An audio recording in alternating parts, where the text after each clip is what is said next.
Just wanted to show this. This is the road coming from campsite 8 going to campsite number 9, which I'm going to show next. But you can see the water is just like right next to the road because it's a high water spring. Luckily, I'm in campsite 9, so I can show you that one. And that's my truck, one of my trucks there, and it's got plenty of room for my trailer, 26-footer, behind it. It is not a flooded site, but apparently it came quite close to it because you can see the water right here flowing. This is actually water flowing higher than my campsite elevation, but then it makes a turn and turns away, and then it drops a lot lower to below the campsite that I'm in. This campsite has room for maybe 1 or 2 tents here. I would guess probably just one. Let me see if I can zoom out a little more. Yeah. Okay. So there's the water. There's a rock trail on both sides of it.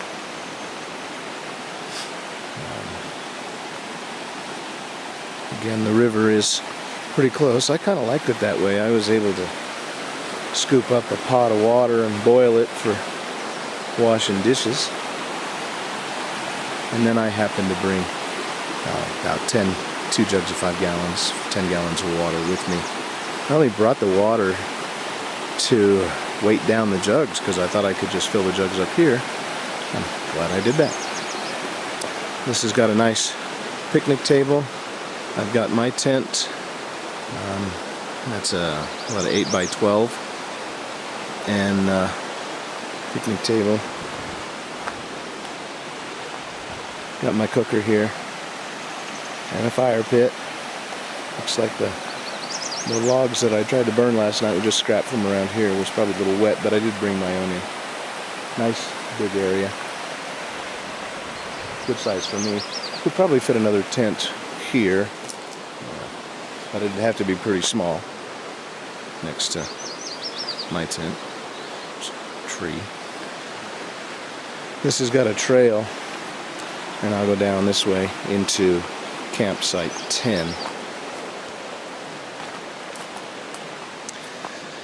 This has got a little space. Maybe you could park a couple of cars here in campsite 10, or maybe a 20-foot trailer with a vehicle beside it.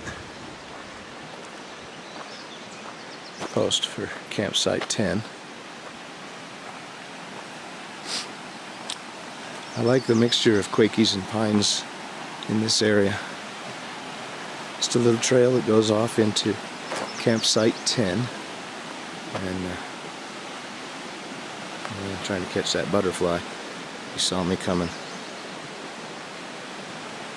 Anyway, we've got the old style fire pit. Evidently, the problem with those is that the grills broke off a little easily.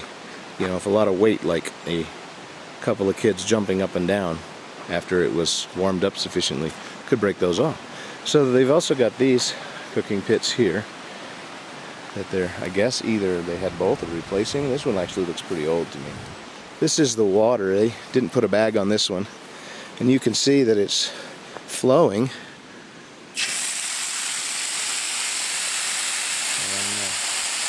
I guess they just like to put a little chlorine with it to ensure that, you know, it's killed all the bad stuff. There's a wide spot there for a tent. It's not very flat, but probably would work just fine for a small tent. Big old pine tree right in the middle of the camp site. There's a old style picnic table here. And I would guess you could probably put 5 or 6 tents in this area in campsite 10 if you wanted to. So it's a good big size of a campsite. Has a trail that goes off to the river. Looks like some industrious campers decided that these 3 trees were not necessary. Somebody did anyway.